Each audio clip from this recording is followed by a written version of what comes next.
Thanks very much for your patience. We've got Emirates Lions head coach Ivan van Rooyen and captain Berg Woodendal.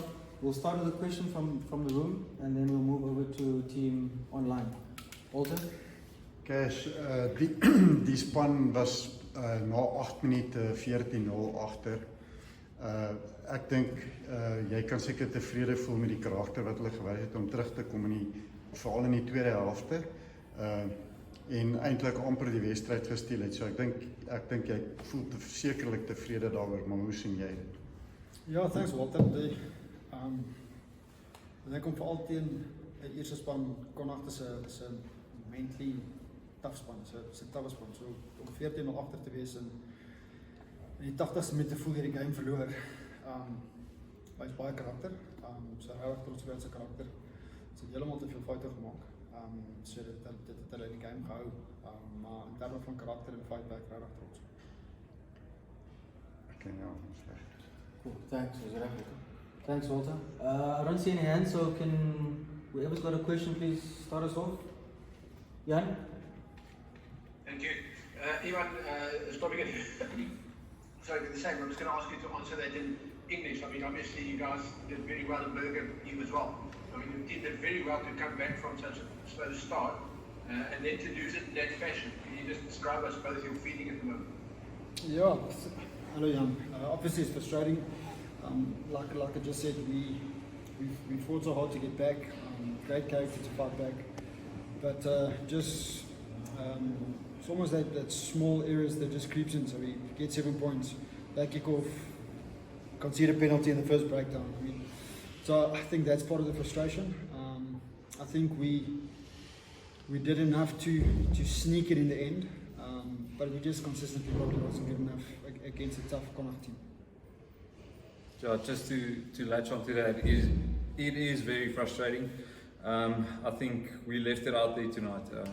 We knew they're going to come out firing the first 20 minutes, and I felt we just absorbed the punches that they threw. We didn't really dominate, and then the last 10 minutes in the first half, we tried to get back into the fight and actually did well.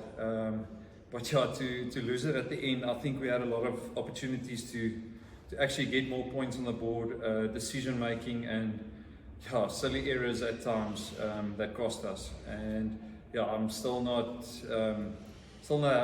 happy with our attacking shape, because we get into their half, but we just can't capitalize and turn it into points. Berger, as a follow-up to that, and I don't expect you to point to any individuals, but you've got a lot of senior players on the field as well. So how frustrating is it then to still see those mistakes being made? I think the errors make it hard, and the biggest thing for us is you don't want to see the guys' shoulders slumping or the negativity getting to the team.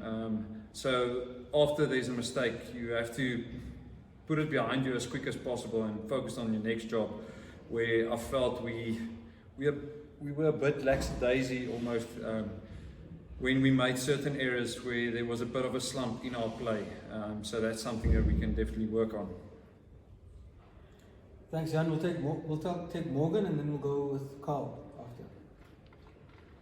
Thanks. Hi, Coach. Hi, Berger. I guess one of the big frustrations here is, Coach, is that final scrum. I mean, you guys win a penalty in the scrum before that, and then you outscrum them completely. I know it's also in that moment you should have probably have done more to secure the game, but it must be hella frustrating to lose the game in that manner as well.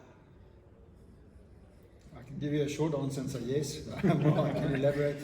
No, I think, and this, listen, this is tactics. So clearly they came with a tactic before every set piece. They're going to take their time, rest a little bit before scrum and line out. And they got away with it tonight. I felt there was a couple of times where the game could have continued.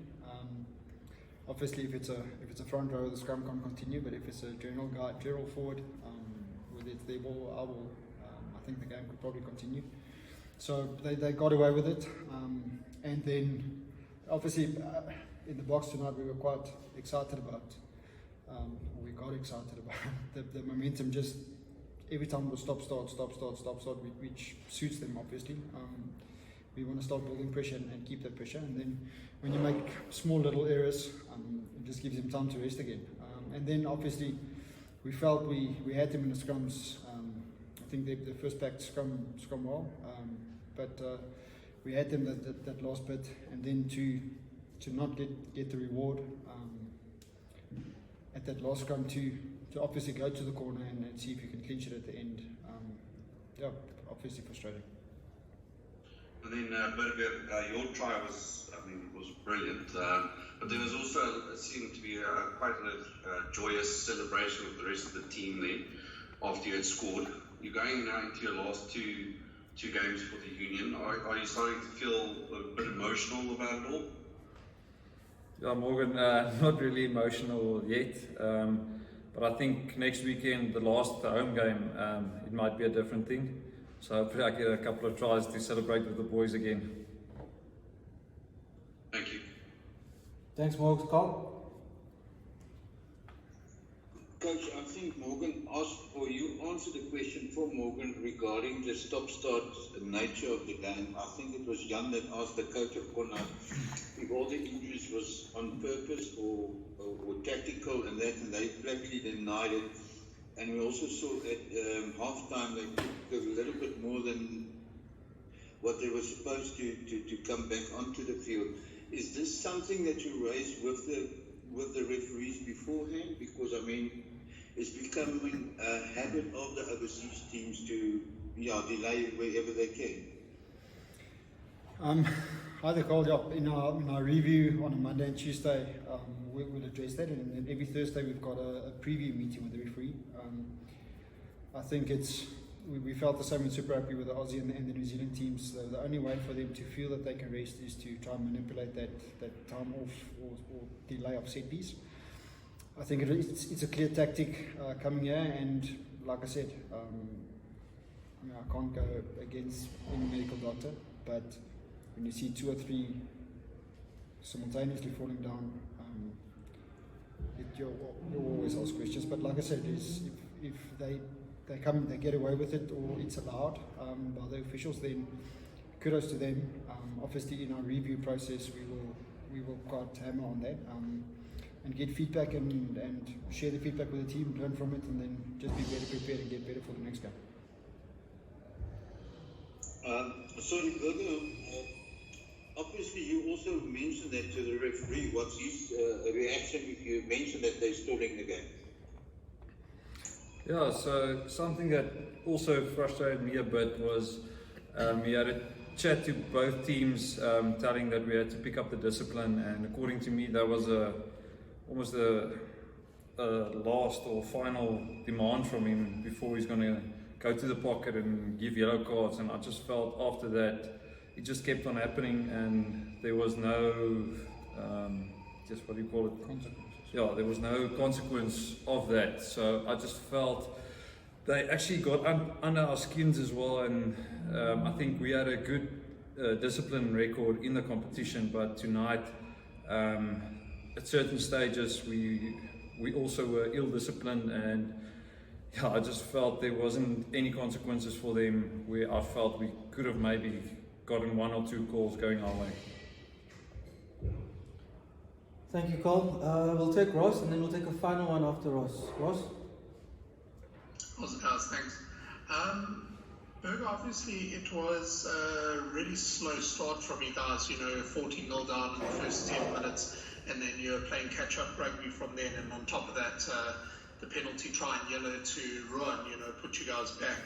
How do you sort of fix that ahead of Benetton next week and make sure you don't find yourselves in a similar position? Because, it's hard to say that's exactly where you lost the game, but from there it was catch up and you guys were never able to get ahead from there. Hi Ross, yeah, I think it's small things that we need to fix once again.